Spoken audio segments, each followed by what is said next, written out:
Terima kasih masih bersama kami. Kita lanjutkan diskusi kita. Saya tengah berdialog dengan Ajib Hamdani dan juga Wijayanto Samirin. Dan pemirsa, sebelum kita ke Pak Ajib, saya ajak Anda untuk melihat tayangan grafis berikut ini.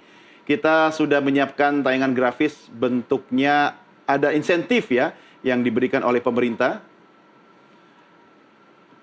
Ya. Ekonomi rumah tangga miskin dan rentan. Ini tadi juga sudah Anda saksikan dalam berbagai penayangan berita yang kami tayangkan dalam program NTV Prime, termasuk diskon biaya listrik rumah tangga. 50% loh ini. Ya, kita termasuk nggak, Pak ya? Listriknya berapa? Oh iya. 2.200 Oh, 2.200 ya. Oke. Kemudian apalagi paket stimulusnya khusus buat masyarakat ekonomi kelas menengah, properti ya, PPN ditanggung pemerintah. Kemudian untuk ini kendaraan listrik.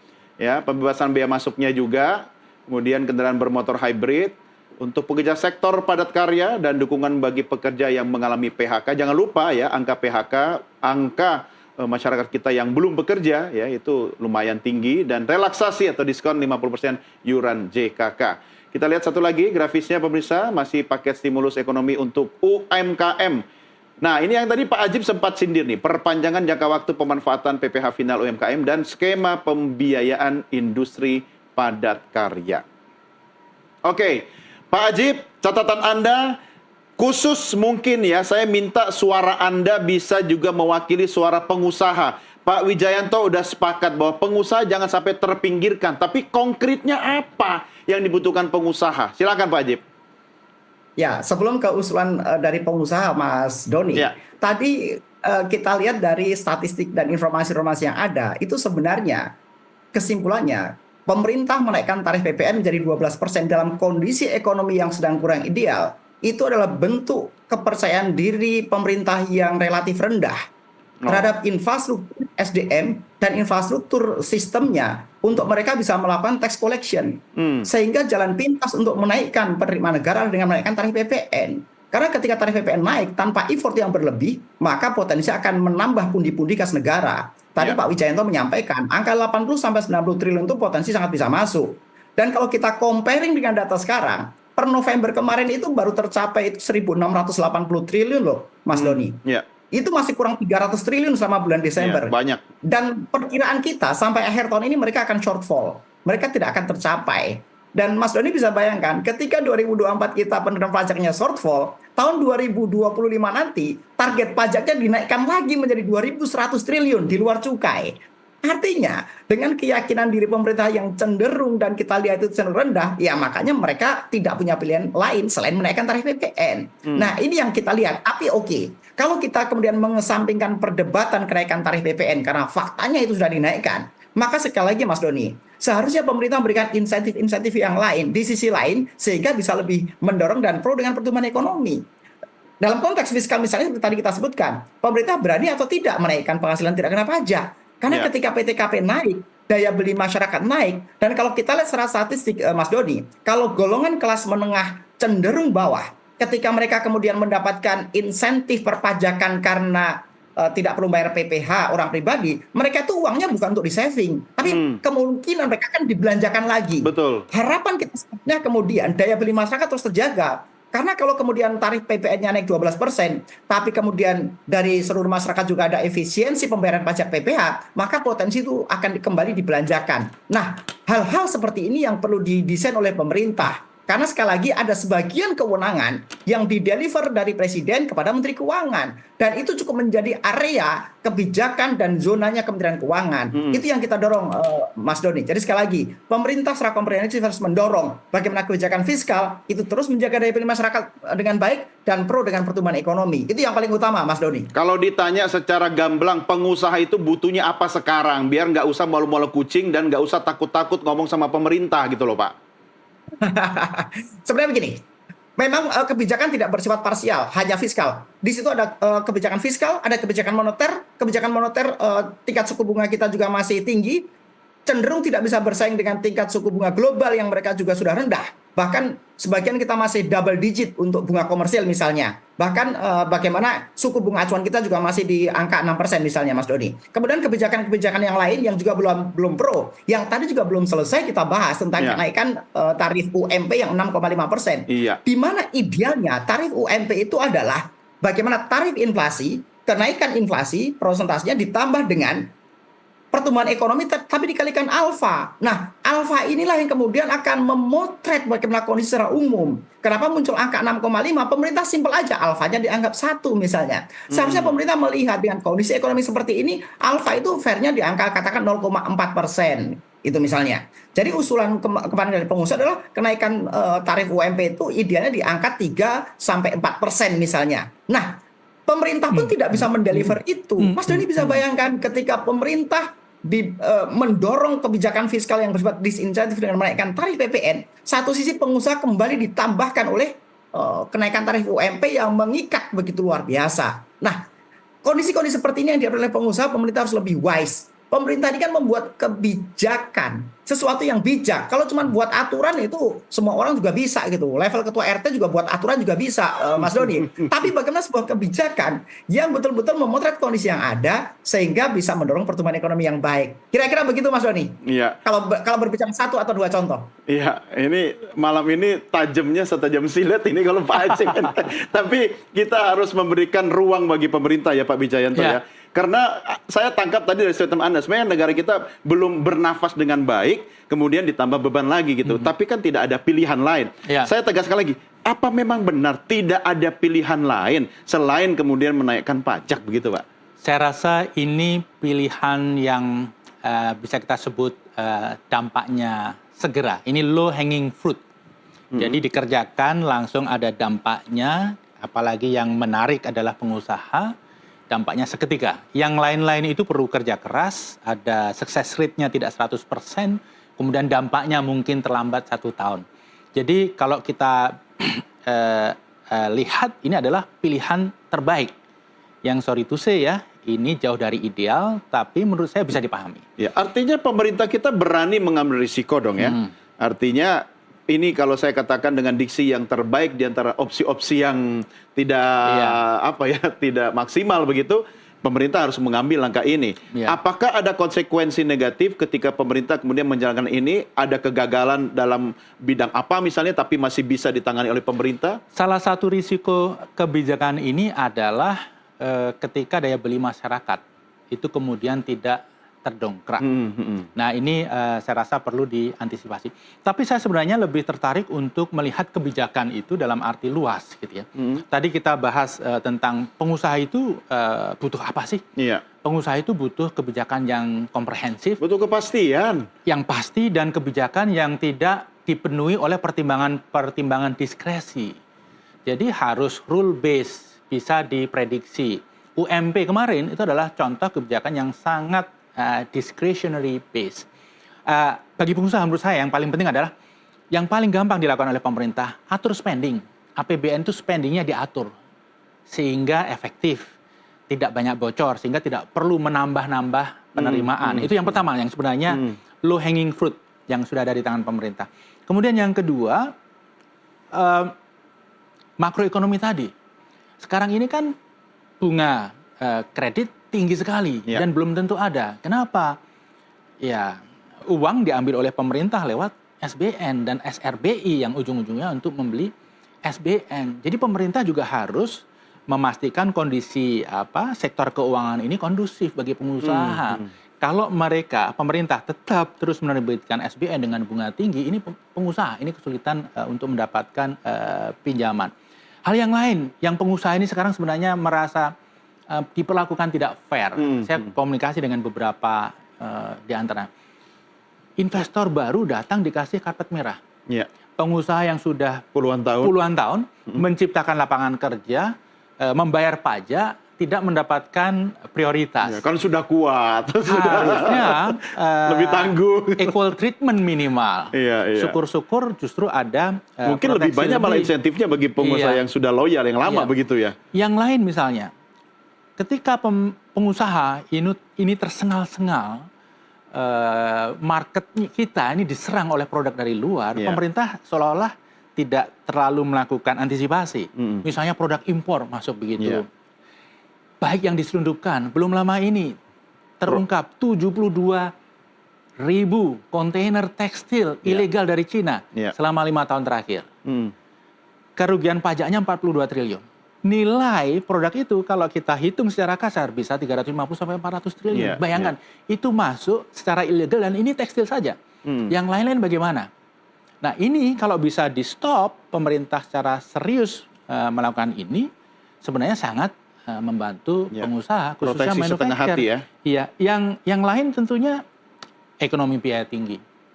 Kita masih lihat ya, pungli di sana sini, premanisme di sana sini, bahkan premanisme yang dilakukan oleh quote-unquote oknum aparat pemerintahan, itu menurut saya harus dihentikan. Ya, di tengah catatan merah Anda tadi yang cukup banyak, Pak Wijayanto, ada secerca harapan khususnya bagi kita pengguna listrik di rumah ya.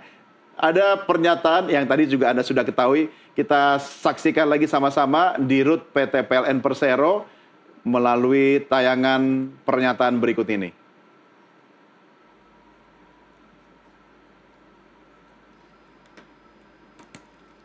1.000 pelanggan PLN di mana dayanya adalah 6.000 watt ke atas. Dengan total jumlah pelanggan rumah tangga adalah 84 juta, maka yang bebas PPN dari tarif listriknya adalah 99,5%. Sedangkan PPN untuk listrik, tarif listrik dikenakan hanya pada 0,5% pelanggan rumah tangga kami atau pelanggan yang terkaya dari desil yang ada dalam struktur pelanggan kami. Kemudian kedua, kami mengapresiasi, menghargai adanya diskon 50% tarif listrik untuk 2.200 watt ke bawah. Dan ini menyasar pada 81,4 juta pelanggan kami yang terdiri dari 24,6 juta pelanggan 450 watt, kemudian ada 38 juta pelanggan 900 watt, ada 14,1 juta pelanggan 1.300 watt, dan ada 4,6 juta pelanggan 2.200 watt. Artinya dari total pelanggan rumah tangga kami adalah 84 juta, ini menyasar pada 97% diskon 50% pelanggan rumah tangga kami untuk bulan Januari dan bulan Februari. Tentu saja untuk pelanggan kami yang prabayar, kami langsung secara otomatis menyesuaikan bahwa pembelian pulsa yang tadinya 100.000 misalnya untuk KWH tertentu, nanti hanya tinggal 50.000, hanya menjadi separuhnya. Kemudian untuk yang pasca bayar, kami secara otomatis menyesuaikan tagihan listriknya untuk bulan Januari Februari. Oke, saya jadi baru sadar nih di rumah kalau ngisi token listrik baru isi seminggu udah bunyi-bunyi, udah habis gitu. Pak Ajib, untuk listrik nih, apa pengaruhnya bagi pelaku UMKM nih khususnya nih? Ada nggak manfaat langsung yang bisa dirasakan, Pak Ajib? Ya, kalau itu kita harus fair enough menyampaikan bahwa itu juga bermanfaat sebenarnya. Kita apresiasi lah ya. Gini, Mas Dodi, kita tuh harus memilah-milah kamarnya. Ketika sebuah insentif dengan pemerintah, satu sih kami apresiasi. Tapi kemudian apakah insentif itu sebanding dengan disinsentif yang dibuat oleh pemerintah sebenarnya, Mas Doni? Sebenarnya kalau gini, kalau kita fokus di kebijakan fiskal, pemerintah ini tahun 2025 juga sedang mempunyai 2 PR besar sebenarnya, Mas Doni. Makanya kita heran kenapa masih maksain kenaikan tarif PPN. PR pertama itu yang namanya Cortex. Dengan Cortex System, itu pemerintah seharusnya mempunyai database yang terintegrasi dan bisa menaikkan penerimaan negara. Kedua, di masuk prolegnas 2025, itu kita lihat kemarin ada yang namanya Undang-Undang Teks Amnesti Jilid 2. Jilid 3 malah. Jilid 2 tahun 2022 kemarin. Ini jilid 3 itu sedang didorong di prolegnas 2025. Sehingga perkiraan kita tahun depan juga akan berlaku teks amnesti jilid 3. Kalau 2 PR di bidang fiskal ini pemerintah dorong, itu penerimaan negara kita nambah nggak kurang dari angka 50 sampai 150 triliun tambahan sebenarnya, Mas Doni. Jadi artinya pemerintah sekali lagi dengan banyak instrumen fiskal yang ada dan kewenangan yang melekat, maka mereka bisa kok kalau nyari 2.100 triliun target di tahun 2025 nanti. Yang penting pemerintah bisa mengartikan bahwa fungsi pajak itu secara umum adalah 2. Satu sisi berfungsi sebagai budgeter, Dan kita lihat pemerintah hanya selalu ngubek-ngubek fungsi budgeter, tapi fungsi kedua namanya fungsi reguler atau fungsi pengatur ekonomi. Kalau pemerintah bisa fokus dengan dua peran utama kebijakan fiskal ini, maka pemerintah bisa mendorong sebuah kebijakan yang bersifat win-win. Dan itu yang belum kita lihat, Mas Doni, bahwa pemerintah sebenarnya masih hanya fokus bagaimana dengan ketidakyakinannya, maka kemudian menaikkan tarif PPN. Dengan infrastruktur yang mereka miliki sehingga tax gap-nya begitu tinggi, maka inilah yang kemudian menjadi sebuah cerminan indikator yang ada, yaitu tax ratio kita masih rendah. Kira-kira begitu, Mas Pras. Mas Doni. Siapa tahu dengan tax amnesty jilid 3 nanti PPN kita tahun 2026 malah turun jadi 8%. Mungkin nggak sih Pak Ajib? Ada ruang begitu, Mas Doni. Kalau kita perhatikan di Undang-Undang Nomor 7 Tahun 2021 tentang Undang-Undang Harmonisasi Peraturan Perpajakan, pemerintah punya ruang kok untuk membuat range dari 5% sampai dengan 15%. Iya. Jadi pemerintah bisa mendorong itu. Nah, jadi sekali lagi, ini bola ada di pemerintah. Pemerintah akan memainkan peran seperti apa, Mas Doni? Apakah mereka akan memainkan peran yang pro dengan pertumbuhan? Apakah mereka akan memainkan peran kebijakan fiskal sebagai faktor reguleran atau pendorong misalnya pertumbuhan ekonomi misalnya? Itu yang akan kita lihat. Tapi dengan kebijakan-kebijakan dan tren yang ada, kita sih nggak terlalu yakin, Mas Doni ya. Jadi yang kita harapkan adalah bagaimana tahun 2025 dengan banyak tantangan yang ada, maka pertumbuhan ekonomi 5,2% itu bisa achieve walaupun banyak tantangan. Dan sekali lagi, jangan 5,2 yang masih sangat challenging. Pak Prabowo ini punya target pertumbuhan ekonomi yang sangat eskalatif, mencapai 8% loh di tahun ketiga atau keempat pemerintahannya. Artinya, pertumbuhan ekonomi itu tidak bisa dibiarkan secara alamiah kemudian tumbuh secara eskalatif. Kebijakan pemerintah itu harus pas, karena tadi juga Pak Wijayanto menyampaikan, selain di sini ada pemerintah, ada masyarakat sebagai demand, di sini juga ada private sector yang juga didorong dengan baik. Ya. Nah, ini yang menjadi harapan dunia usaha, Mas Doni. Bagaimana pemerintah bisa mendorong aturan-aturan yang bersifat komprehensif dan pro dengan pertumbuhan sesuai dengan target pemerintah itu sendiri. Demikian, Mas Doni. Iya, Pak Wijayanto, saya pinjam statementnya Pak Ajib, ini harus ada kondisi win-win. Tapi jangan lupa, di tengah kondisi ekonomi global yang mungkin belum tentu membaik ya, 1-2 tahun ke depan, win-win itu sepertinya akan sulit ya. Harus ada yang kita prioritaskan. Apa yang bisa Anda sampaikan? Saya rasa win-win itu selalu bisa dilakukan dalam kondisi apapun. Win-win tidak harus 50-50 ya? Tidak harus 50-50 dan tidak harus bersamaan. Seperti kondisi sekarang pun kalau pemerintah mau bisa didorong untuk menjadi win-win. Seperti tadi disebutkan, sektor swasta, pengusaha selama ini belum mendapatkan insentif yang memadai. Nah, cycle ketiga nanti ya kita harapkan ada kebijakan-kebijakan yang memungkinkan pengusaha untuk tetap melakukan ekspansi, melakukan investasi, kemudian melakukan rekrutmen, menciptakan lapangan kerja. Bukankah itu yang diharapkan oleh pemerintah?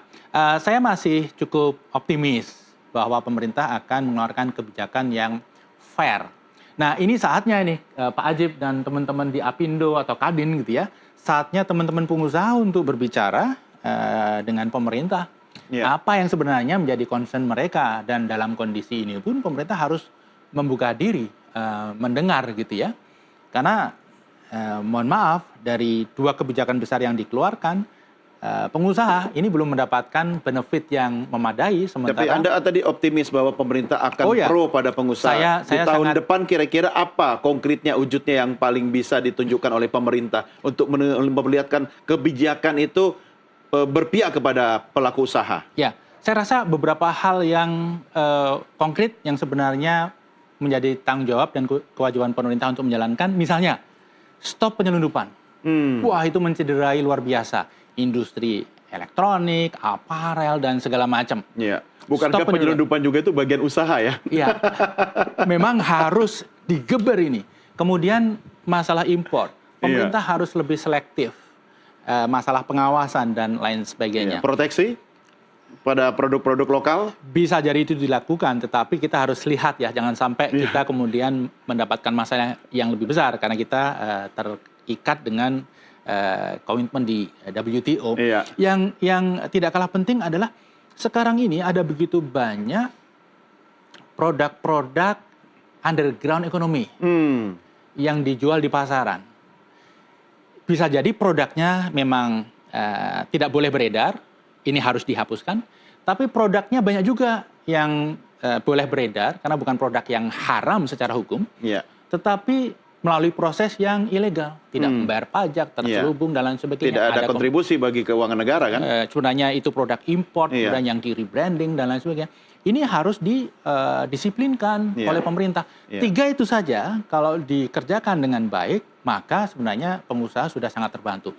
Yang lain, yang ini ya kita belajar dari apa yang terjadi tahun ini, UMP.